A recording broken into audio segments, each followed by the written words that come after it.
kapon lam landan hi mo in lang thin ma se churil ero lalpa imu fia kha isia abollo zia shereng chung si hian eng tin nge mo min la en kol dua mal min la som du le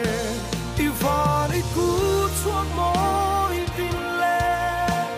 i thil siam ro ui ten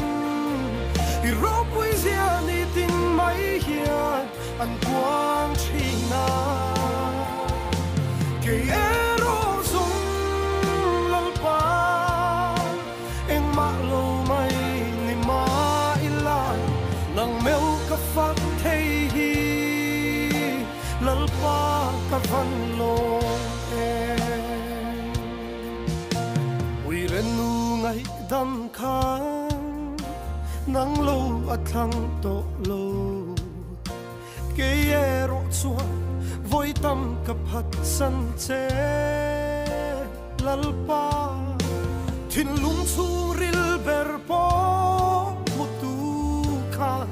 eng tin nge mo min la mangai theya katani tuar dule ivan iku chua mo i tin le i thil siam ro ui ten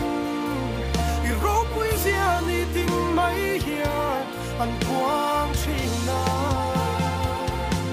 ke ero sung lalpa eng ma lo mai ni ma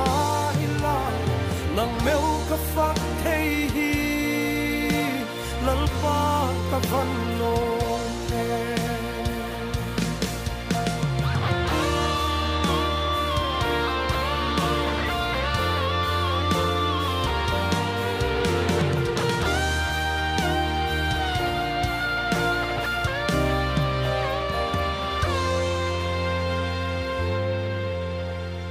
chol na tur zonga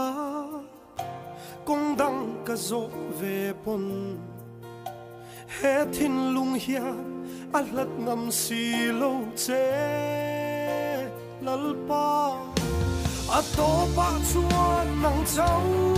lo hi zong min muam tu tu eng dang an om thei lo nang lo an om si lo ivan iku chuak mo i tin le i thil siam ro ui ten i ro pui zia ni tin mai hian an quang thina ke ero sung lalpa eng ma lo mai ni ma ila nang meu ka fak thei hi lalpa ka van lo ivan iku chuak mo i tin le i thil siam ro pui ten i ro pui zia ni tin mai hian an quang thina ke ero sung lalpa eng ma lo mai ni ma ila nang meu ka fak thei hi lalpa ka van lo